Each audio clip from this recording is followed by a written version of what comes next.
It took me 25 years to learn this about investing. I've made almost every mistake possible. I stopped investing when I was younger. I bought property because of FOMO. I lost our life savings in the stock market, etc. But I've also had some wins.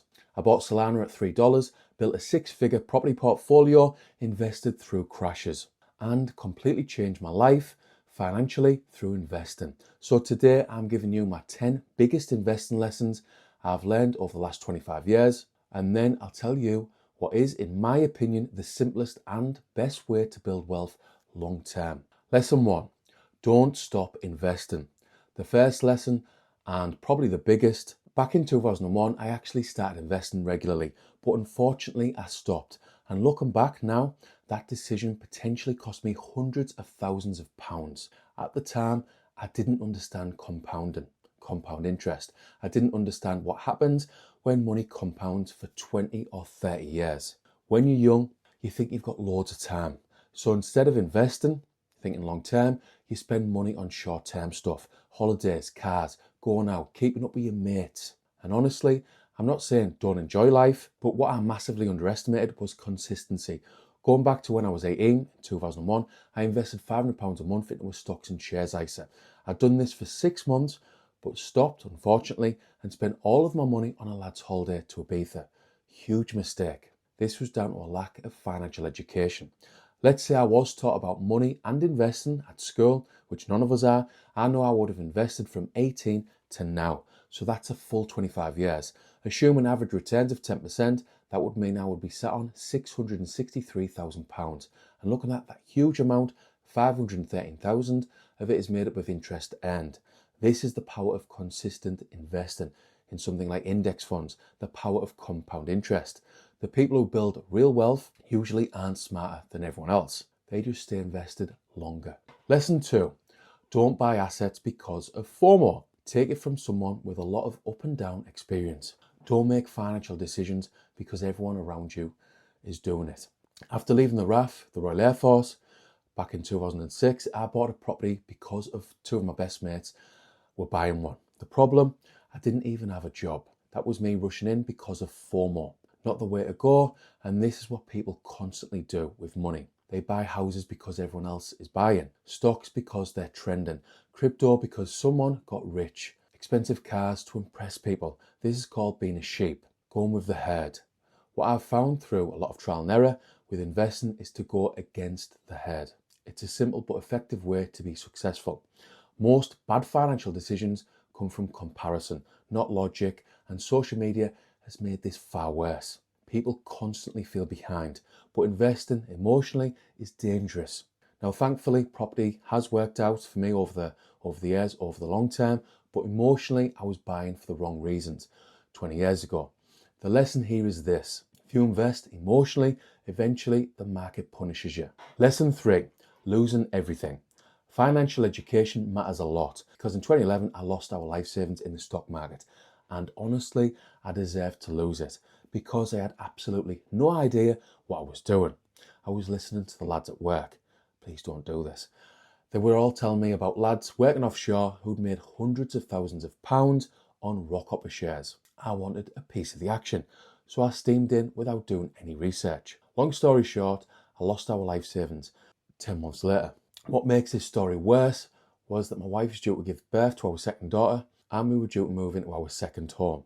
This caused a lot of argument, a lot of stress, and I wouldn't recommend it. Please learn from this painful mistake. That experience completely changed how I viewed investing, because losing money hurts, yes, but losing years of hard work hurts even more. And this is why I'm now obsessed with financial education and long-term investing. Lesson 4, cash isn't always king. Holding too much cash long-term can quietly destroy your wealth. I left money sitting in premium bonds for 4 years, earning less than 1% interest. Not quite cash, but very similar from my experience. Me and my wife, Katie, had a combined £70,000 sat in premium bonds, again for 4 years, from 2012 to 2016. At the time, I thought I was being safe, but inflation was quietly eating away at our purchasing power. And this is something many people still don't understand in the UK. Cash feels safe emotionally, but over long periods, inflation destroys idle money. Now, obviously, cash matters. You need emergency funds, you need stability, you need buffers. But keeping large amounts, doing literally nothing for years, can become a huge mistake from my experience. I know friends and family who keep cash literally under the mattress. And I even know someone who lost hundreds of thousands keeping cash under the floorboards. Because me and my cousin started the fire that burnt all the cash. We were 7 and 8 at the time, and it was a horrible, horrible accident. But hopefully you get the point. Cash is not always king, and holding too much of it is a huge mistake in my opinion. Lesson 5, don't let fear stop you buying assets. Don't let bad financial conditions stop you buying assets. After buying my 3rd rental property, I waited over 10 years before buying my 4th rental. Why? Because conditions always look bad. There was always fear, mainly from the 2008 financial crisis. It affected me. Other crashes, interest rate worries, constant bad headlines, and a lot of uncertainty. But after 25 years of investing, here's what I've learned. There is never a perfect time to invest, ever. Wealthy people keep buying assets during uncertainty. They DCA every single month. Average people wait for reassurance, and by the time reassurance arrives, the opportunity is usually gone. Lesson 6, greed destroyed my crypto profits in 2018. Paper profits mean nothing if you don't take profits. Back in 2017, going into 2018, I watched crypto profits hit around £30,000 and I didn't sell. Why? Greed. And I've seen this time and time again with other normal people over the years, like me and you. Probably because life is hard and we all want a break financially. Anyway, I thought the market would keep going up forever. That's what euphoric markets do. They make you believe this time is different, but markets normally move in cycles. And eventually, everything crashed.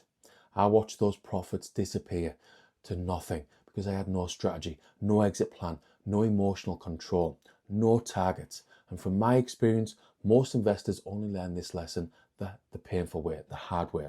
Harsh lesson learned. Take profits and don't get greedy. Lesson 7. Greed got me again.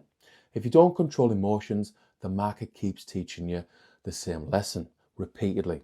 Years later in 2021, I made similar mistakes again, this time with a meme coin. At one point, I had around £66,000 in profits after just 6 weeks. And again, I didn't sell. Greed, FOMO, delusion, all rolled into a 4-week period. I convinced myself it would keep going up, keep going higher again.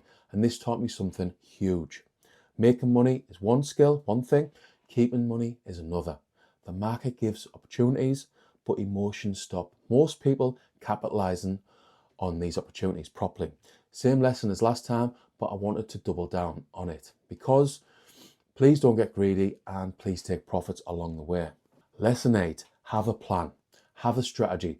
Now, one of my best investments ever for me was Solana. I got into Solana around $3 in early 2021, but this time with this particular investment, I actually had a plan.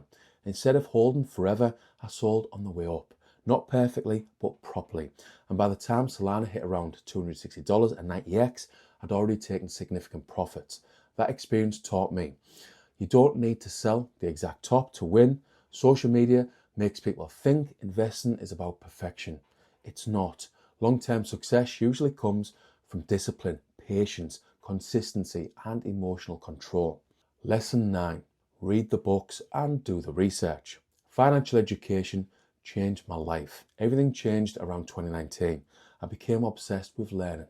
Books, markets, property, index funds, business, psychology. And the more I learned, the better my decisions became. Between 2019 and 2026, I built a 6-figure property portfolio and 6-figure stock portfolio.